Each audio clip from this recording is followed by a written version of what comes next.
weather today again. It's kind of windy too. Who knows if it will start raining again? I guess today with all the news, man, it's all about Hong Kong security laws and all that. Although I guess the first couple of things I read, like this one here, it says Secret General Atomics drone flights over San Diego raise surveillance concerns. A new version of the Predator drone will take off over San Diego sometime in the next few weeks. One designed to operate in civilian airspace. It might be in the air right now. Authorities are not saying when the test flights will take place. The secrecy around flights, large military drones over the US and their use for surveillance is causing concerns among civil rights groups. Makes me wonder where, even though this thing is so humongous, it's going to be a huge difference compared to, let's say, a small drone. It makes me think, ironically, where if people see this, they'll probably assume it's just like a regular airplane, because how can you really tell? Like seeing this up in the air for an average person, they'll be okay with this.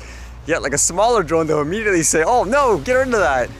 And I guess while the US may be using things like Predator drones, maybe for monitoring, how's this? It says China's helicopter carrier expands capability with drone. China's Type 075 amphibious assault ships, the largest warships second only to aircraft carriers, are receiving drone helicopters that significantly expand their combat capability by providing strong situational awareness. Reports suggest after a full-scale model for an unknown type of drone helicopter was recently spotted on a Type 75 in Shanghai. I guess they're pretty much everywhere and you're not going to be able to avoid it.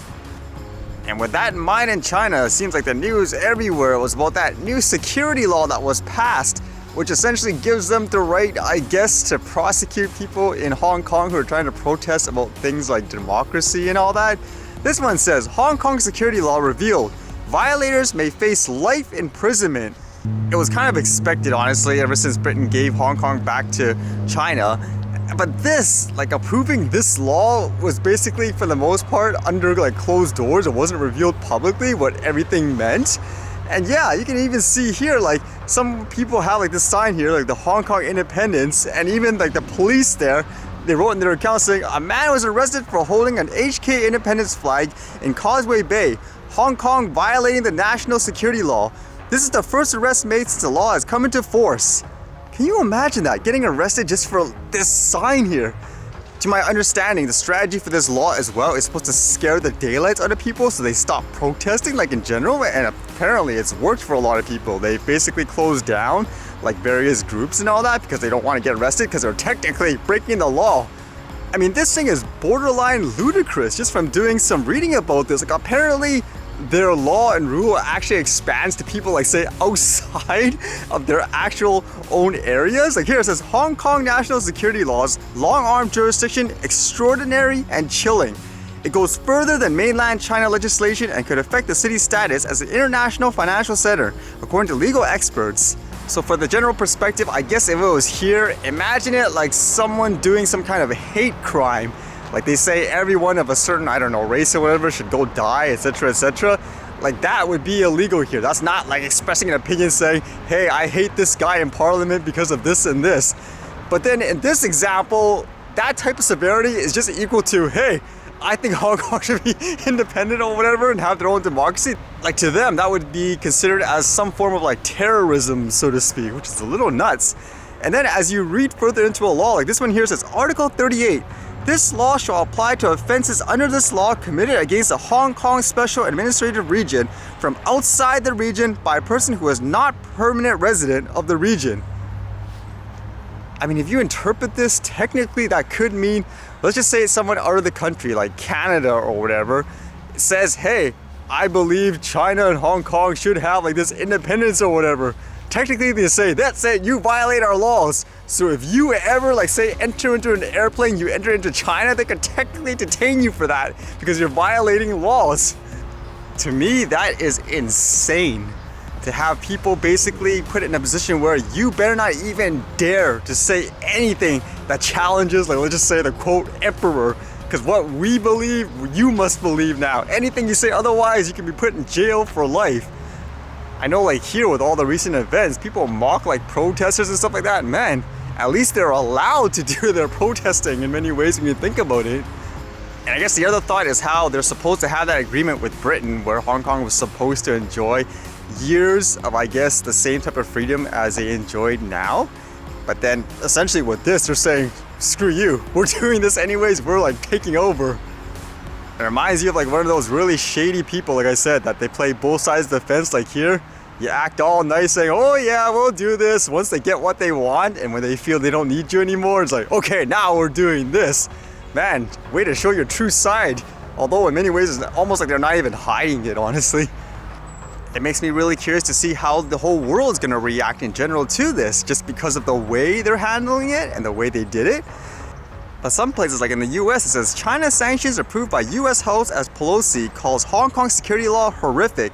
The bill targets police units that have cracked down on Hong Kong protesters as well as Chinese Communist Party officials responsible for imposing a strict national security law on Hong Kong, which is considered a special administrative region within China and maintained its own governing and economic systems. The measure also would impose sanctions on banks that do business with entities found to violate the law. And this is not directly related to this situation, but you guys know they had all that situation where apparently India and China have been having disputes like around the border. And I guess India's reaction, like here, says India bans 59 Chinese apps including TikTok, WeChat, Hello. The government banned 59 Chinese mobile applications including top social media platforms such as TikTok, Hello, and WeChat to counter the threat posed by these applications to the country's sovereignty and security. As to why, like these apps, it says the government said the applications are engaged in activities prejudicial and sovereignty and integrity of India, defense of India, security of state, and public order. The ban has been imposed under Section 69A of the Information Technology Act, read with relevant provisions of the information technology. So I guess, for example, again, that thought of these apps could be sending data to the Communist Party. Maybe they restrict things like people's, I guess, voices and all that, where if you don't say what we like, then we're going to take everything down in that sense. So it makes you wonder, with these recent events, will other countries do this as well? I guess for a perspective, the only thing I've ever been told from a person in China who was actually living here on why they think it's crazy, like that Hong Kong has like this freedom and so forth to do what they do, is because in that area they're saying they're getting the same benefits, I guess, like from being a part of China, whereas they don't have the same responsibility. Like that's kind of the argument I was given. I guess an easy way to sum it up is it's almost like pretend you live, I guess, in a household where you may have your own ability to do what you want, you manage like your own finances and so forth, but you're still being supported. Like for example, I guess they're giving you things like free water, free maybe food. So I guess it's like one of those, hey, why are these guys so special where they get these special privileges, whereas the other cities and all that don't? Again, that's just what I was told. Now, whether or not that's actually true, like in the big picture, I'm not sure.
Alright, see you guys later.